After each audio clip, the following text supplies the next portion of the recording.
Hi అండి, అందరికీ నమస్తే. వెల్కమ్ టు శ్యామలా వంటిల్లు. ఈ సంక్రాంతికి అన్ని రకాల పిండి వంటలతో పాటు ఈ నాటుకోడి కూర కూడా చాలా ప్రత్యేకంగా చేస్తూ ఉంటారు. ఈ నాటుకోడి పులుసు రైస్, చపాతీ, దోశ, పుల్కా, అలాగే రాగి సంగటి దేనికైనా కానీ టేస్ట్ చాలా బాగుంటుంది. ఎంతో టేస్టీగా ఉండే ఈ నాటుకోడి పులుసు ఎలా చేయాలో చూసేద్దాం. దీనికోసం నాటుకోడిని ఒక 2-3 సార్లు శుభ్రంగా కడుక్కోవాలండి. ఉప్పు, పసుపు వేసి శుభ్రంగా 2 సార్లు కడిగి తీసుకోవాలి. దీనిలోకి ఒక 1/2 స్పూన్ వరకు పసుపు వేసుకొని 1 స్పూన్ వరకు సాల్ట్ వేసుకోవాలి. అలాగే 1 స్పూను కారం వేసుకొని కొద్దిగా ఆయిల్ వేసుకోవాలి. 1 స్పూన్ ఆయిల్ వేసుకొని ఈ ఉప్పు, కారం ముక్కలకు పట్టేలాగా ఒకసారి కలుపుకోవాలి. ఇవి బాగా కలిసేటట్టు మొత్తం కలిపేసుకుని మూత పెట్టేసి ఒక 10 నిమిషాలు పక్కన పెట్టుకోవాలి. 10 నిమిషాలు పక్కన పెట్టుకొని ఈలోపు మనం మసాలా ప్రిపేర్ చేసుకుందాము. దానికోసం స్టవ్ మీద బాండీ పెట్టుకొని బాండీ హీట్ అయ్యేలోపు దీనికి కావాల్సిన మసాలా దినుసులు రెడీ చేసుకోవాలి. దీనికోసం 5-6 లవంగాలు, 1-2 ఇంచులు దాల్చిన చెక్క ముక్క, 1 అనాస పువ్వు, కొద్దిగా కొబ్బరి చిన్న ముక్కలుగా కట్ చేసుకొని తీసుకోవాలి. 1 పావు చెక్క అయితే సరిపోతుంది. అలాగే 3 స్పూన్స్ వరకు ధనియాలు తీసుకుని ఈ మొత్తాన్ని కూడా ఈ బాండీ హీట్ అయిన తర్వాత బాండీలోకి వేసుకోవాలి. ఈ ధనియాలు కూడా వేసేసుకొని వీటిని కాసేపు వేగనివ్వాలి. సిమ్లో పెట్టేసుకుని దోరగా వేయించుకోవాలి. ఇవి కొద్దిగా దోరగా వేగిన తర్వాత దీనిలోకి 4 యాలకులు తీసుకోవాలి. అలాగే 5-6 ఇలా జీడిపప్పులు తీసుకోవాలండి. అలాగే కొద్దిగా నువ్వులు యాడ్ చేసుకోవాలి. ఇప్పుడు ఈ మొత్తం కూడా ఈ బాండీలోకి వేసుకోవాలి. నువ్వులు ఫస్ట్ వేయకూడదండి. ఫస్ట్ ఈ జీడిపప్పు, యాలకులు వేసుకొని 1 నిమిషం పాటు వేయించుకోవాలి. ఈ జీడిపప్పు కొద్దిగా క్రిస్పీగా వేగే వరకు వేయించుకున్న తర్వాత లాస్ట్లో నువ్వులు యాడ్ చేయాలి. ఇప్పుడు ఇవి వేసిన తర్వాత ఒక 2 నిమిషాల పాటు ఇలా దోరగా వేగనివ్వాలండి. మంచి స్మెల్ వస్తుంది వేగిన తర్వాత. అప్పుడు లాస్ట్లో ఈ నువ్వులు యాడ్ చేయండి. స్టవ్ ఆఫ్ చేసే ముందు నువ్వులు యాడ్ చేసుకుంటే సరిపోతుంది. ఈ నువ్వులు యాడ్ చేసి నువ్వులు చిటపటలాడే వరకు వేయించుకోవాలి.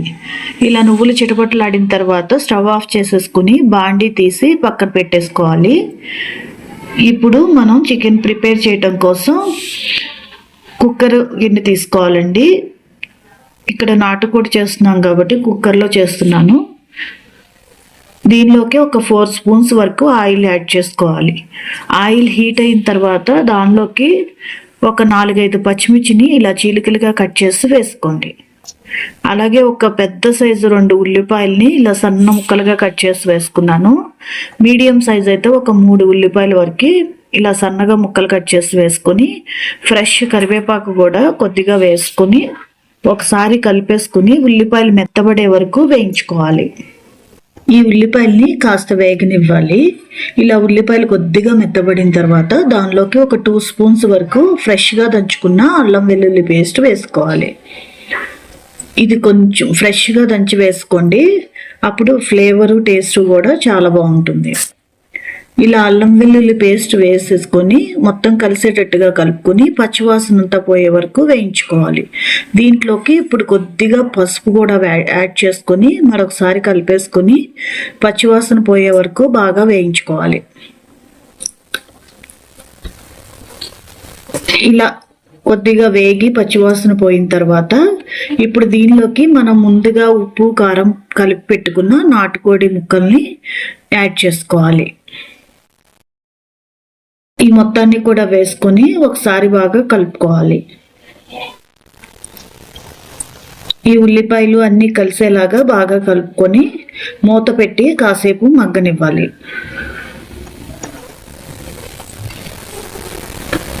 మూత పెట్టేసుకొని ఒక 10 నిమిషాల పాటు మీడియం ఫ్లేమ్లో పెట్టుకోండి. ఈలోపు మనం వేయించి పెట్టుకున్న ఈ మసాలాలు మొత్తాన్ని రోట్లో వేసుకొని మెత్తగా దంచుకోవాలి. మీ దగ్గర రోలు ఉంటే మాత్రం కంపల్సరీ రోట్లోనే దంచుకోండి, టేస్ట్ బాగుంటుంది.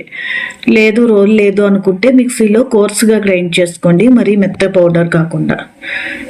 ఇప్పుడు దీనిలోకి కొద్దిగా నలిగిన తర్వాత 4-5 వెల్లుల్లి రెబ్బలు కూడా వేసి మరొకసారి దంచుకోవాలి. ఇలా మరీ మెత్తని పౌడర్లా కాదండి, ఇలా కొంచెం కచ్చాపచ్చాగా దంచుకోవాలి. దీన్ని ఒక గిన్నెలోకి తీసుకొని మూత పెట్టేసుకొని పక్కన పెట్టుకోవాలి. ఇలా గిన్నెలోకి తీసుకొని మూత పెట్టుకుంటే వాసన పోకుండా ఉంటుందండి. ఇలా పక్కన పెట్టేసి రెడీగా ఉంచుకోవాలి. ఇప్పుడు ఒక 10 నిమిషాలు చికెన్ బాగా మగ్గిందండి. దీంట్లోంచి వాటర్ రిలీజ్ అయింది. ఇప్పుడు దీంట్లోకి కల్లుప్పు యాడ్ చేసుకోవాలి. టేస్ట్కి తగినట్లుగా కల్లుప్పు వేసుకోండి. కొద్దిగా తగ్గించే వేసుకోండి, తర్వాత చెక్ చేసుకొని కావాలంటే వేసుకోవచ్చు. ఒక 2.5 స్పూన్స్ వరకు కారం కూడా వేసుకుంటున్నాను. మీరు ఘాటును బట్టి చూసి యాడ్ చేసుకోండి. ఇప్పుడు ఈ ఉప్పు కారం మొత్తం ముక్కలకు పట్టేలాగా ఒకసారి బాగా కలిపేసుకొని మూత పెట్టి మరొక 10 నిమిషాల పాటు సిమ్లో పెట్టేసుకొని మగ్గనివ్వండి. ఇలా కాసేపు మూత పెట్టి మగ్గించుకోవటం వల్ల ఉప్పు కారం అనేది ముక్కలకు పట్టేసి టేస్ట్ బాగుంటుందండి. ఆ తర్వాత ఒక 10 నిమిషాల తర్వాత మనం నూరి పెట్టుకున్న ఈ మసాలా పొడి మొత్తాన్ని కూడా వేసుకోవాలి. ఈ మొత్తం యాడ్ చేసుకొని మరొకసారి కలుపుకొని ఒక 2-3 నిమిషాల పాటు వేగనివ్వాలి. నీరంతా ఇంకిపోయిందండి. ఒక 2 నిమిషాల పాటు వేయించుకోవాలి. ఈ మసాలా అంతా ముక్కలకు పట్టి బాగా మగ్గే వరకు ఒక 2 నిమిషాల పాటు వేగనివ్వాలి. ఇప్పుడు ఒక్కసారి ఉప్పు కారం చెక్ చేసుకోండి. ఒకవేళ చాలలేదు అనుకుంటే యాడ్ చేసుకోండి. నాకైతే ఇక్కడ కారం సరిపోలేదు, అలాగే సాల్ట్ కూడా కొద్దిగా తగ్గింది, నేను వేసుకుంటున్నాను.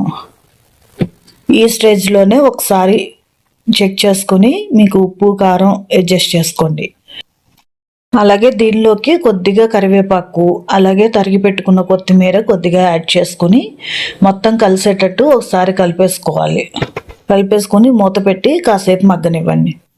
ఇలా ఒక 5 నిమిషాల పాటు మగ్గించుకున్న తర్వాత ఇప్పుడు దానిలోకి నీళ్లు పోసుకోవాలండి. కొద్దిగా అంటే ఒక గ్లాస్ వాటర్ యాడ్ చేసుకుంటే సరిపోతుంది. మీకు ఇంకా కొద్దిగా గ్రేవీ ఎక్కువగా కావాలి అనుకుంటే ఇంకొంచెం వాటర్ ఎక్కువ యాడ్ చేసుకోండి, చూసి వేసుకోండి. నేనైతే ఇక్కడ 1.5 గ్లాస్ వాటర్ దాకా పట్టిందండి. వాటర్ వేసుకొని ఒక ఉడుకు రానివ్వాలి. ఇలా ఉడుకు వచ్చిన తర్వాత కుక్కర్ మూత పెట్టేసి విజిల్ పెట్టుకొని మీడియం ఫ్లేమ్లో ఉంచుకొని ఒక 3-4 విజిల్స్ రానివ్వాలి. నాటుకోడి కొంచెం గట్టిగా ఉంటుందండి. ఒక 3-4 విజిల్స్ రానిచ్చుకుంటే చక్కగా మెత్తగా ఉడుకుతుంది. 3 విజిల్స్ వచ్చిన తర్వాత ప్రెజర్ అంతా పోయిన తర్వాత కుక్కర్ మూత ఓపెన్ చేసుకుని తరిగి పెట్టుకున్న కొత్తిమీర వేసుకుంటే అంతే టేస్టీ నాటుకోడి పులుసు రెడీ అయిపోయింది. ఈ పద్ధతిలో నాటుకోడి పులుసు చేసి చూడండి. టేస్ట్ చేస్తే మీరు వదిలిపెట్టరు, మళ్ళీ ఇలాగే చేసుకుంటారు. అంత టేస్టీగా ఉంటుందండి. ఈ వీడియో కనుక మీకు నచ్చినట్లయితే వీడియోకి ఒక లైక్ చేసి ఛానల్ని సబ్స్క్రైబ్ చేసుకుని సపోర్ట్ చేయండి. ఉంటానండి. Thank you.